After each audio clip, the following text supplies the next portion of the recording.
CIST, un sujet qui est au cœur de l'actualité.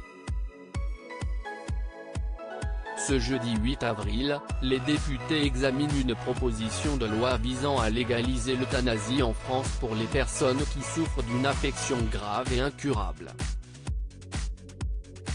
Un projet des plus controversés, loin de faire l'unanimité et qui ne manque pas de diviser l'opinion publique.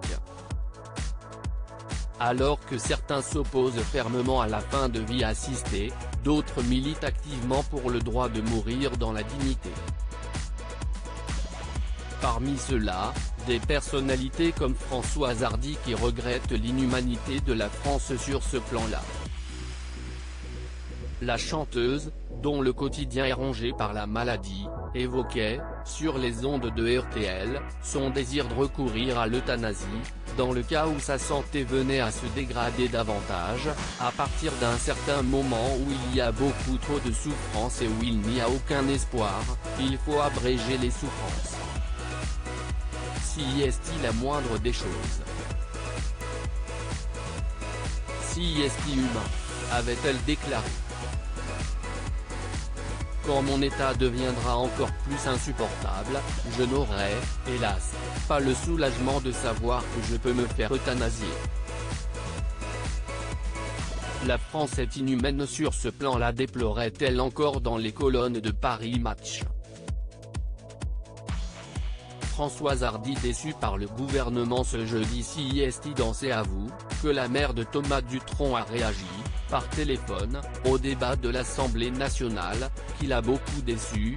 Moi j'avais le moral à la perspective qu'enfin la France s'honore de légaliser l'euthanasie et depuis ce matin je n'aille plus du tout le moral, a-t-elle fait savoir avant de renouveler sa position en faveur de l'euthanasie. Je suis pour l'euthanasie depuis l'âge de 15-16 ans.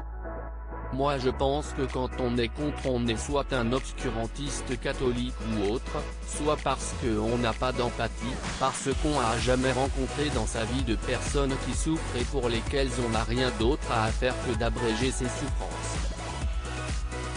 A-t-elle expliqué. Si la star de 77 ans, confirme avoir songé à abréger ses souffrances, elle avoue qu'elle s'est retrouvée confrontée au refus des médecins qui lui ont fait comprendre que cela était trop compliqué à envisager pour eux, au risque de perdre leur activité. En conclusion, l'ex de Jacques Dutronc n'a pas manqué de rappeler à quel point elle était extrêmement déçue par le gouvernement.